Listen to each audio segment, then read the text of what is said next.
Hi, welcome back to the channel. So I don't know if you can see behind me, we've just been putting some straw indoors.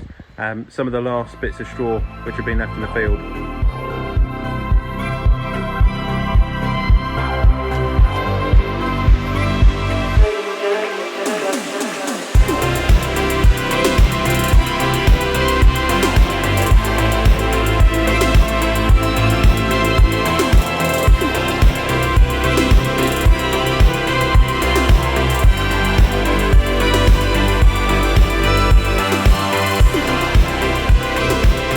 Really good day over the weekend at the Brampton Plough Day. Met lots of people who I hadn't seen in a long time, and just really good trip. Unfortunately I didn't film any of it. I was just inundated with chatting to people and didn't film anything. I have filmed quite a few of them in the past, and it is very similar year on year, so if you do want to see it, I'll leave a link in the description down below of Brampton Plough Day last year. There's just loads of classic tractors and old school stuff, you know, steam engines and all that sort of thing. You know, once you've been to one show, they're all very much similar.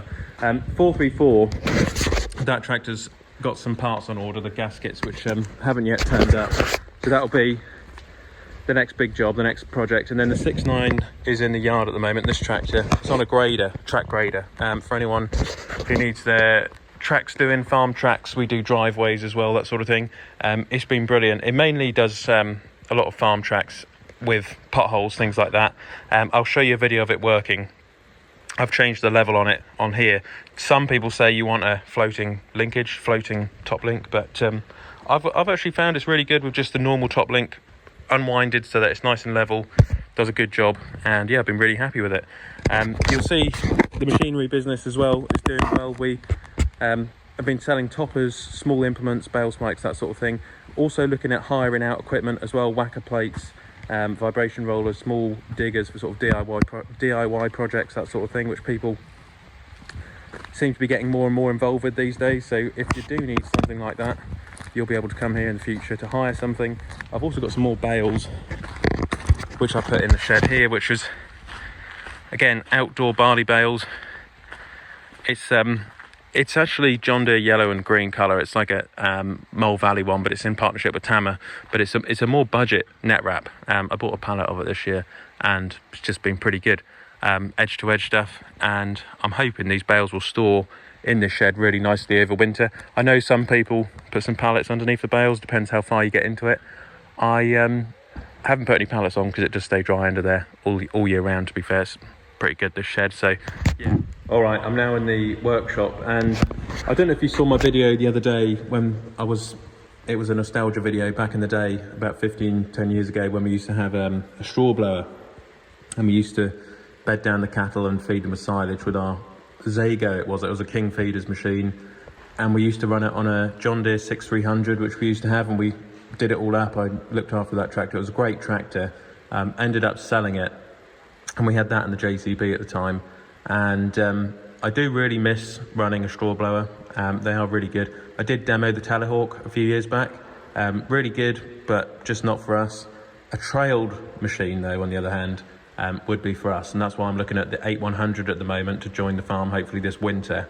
It beds down and also feeds out hay and silage as well, which is really important because there's a lot of bales to process this winter, and I'm just thinking time-wise, there's a lot to do this winter with calving and hedge cutting as well. I'm thinking time-wise, it would really speed the job up. And I know how these run because we used to run one a long time ago. I think it was a really efficient machine, and I don't think we should have gotten rid of it. That being said, the King Feeder Zago was never 100%. Sometimes that machine would block up quite a lot, so hence why I'm looking at Teagle. It would only block up really on silage, and it would always catch you out if it was a late job in the middle of the night or something and you weren't paying attention. But they do say these new ones are a lot better, especially the smallest trail machine, which is the 8100. So I am looking at this as a feeding solution and a bedding solution for all of the bales which we've made this year.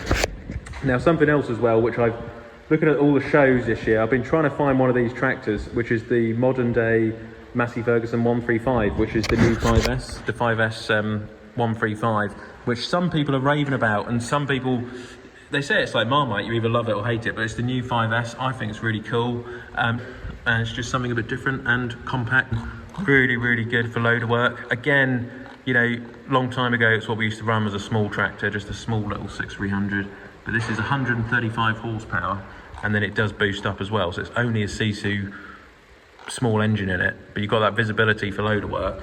I just think it's a really, really cool tractor. So I'm going to try and find one at the shows. I just haven't had a chance to see one yet. I'd really like to have a look at one because I think it would suit our farm for small jobs really well. And I would love another brand on the farm, something a bit different. You know, I do like Massey, always have done, and not everything has to be John Deere, not everything. So yeah, I would like to try something else. I did try a Case Puma as well, which was really good. That 165 came in at £112,000. That Case Puma, great tractor.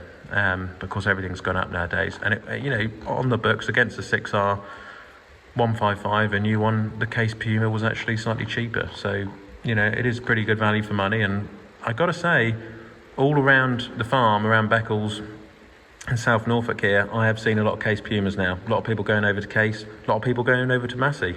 And I've actually got all the figures here in this month's issue of the Classic Tractor, which I have on my desk today.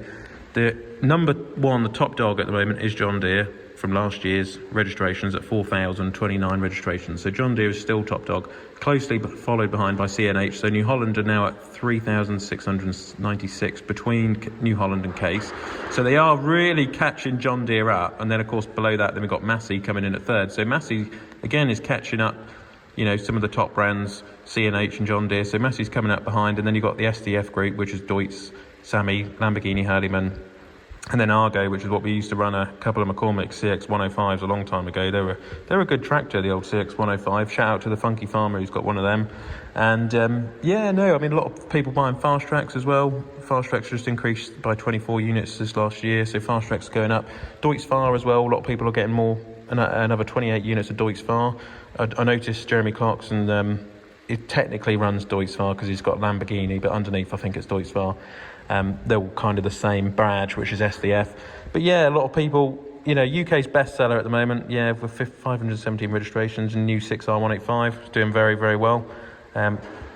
Did like this at the Norfolk show, really cool tractor.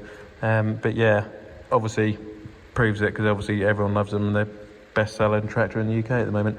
This is quite cool actually. I was just looking at this trailer, bale trailer. With hydraulic sides, Stewart trailers. Yeah, might have to have a look at one of them for carting all the silage back next year. Although I just normally use the ratchet straps, but that is a clever idea to be fair. So yeah, that's what's going on. And got your classics, got a bit of everything. I do like having a munch through here. Look at all these Fords. George will be on to me next year about the Ford challenge, George Saunders, when I see him at the harbour, and I haven't got a Ford yet, so I need to get a Ford at some point. Just started to trickle with rain. Might have saved my turnips because the turnips are just starting to struggle to germinate a little bit because of the drought which we've recently been having. And yeah, they're coming back to the yard. We were going to bring them in winter, but there's a little bit more room in the shed, and we're just going to put the rest in the building to keep them dry, as I said. So hopefully this will zoom out. There you go. 120s get about 16 on this trailer.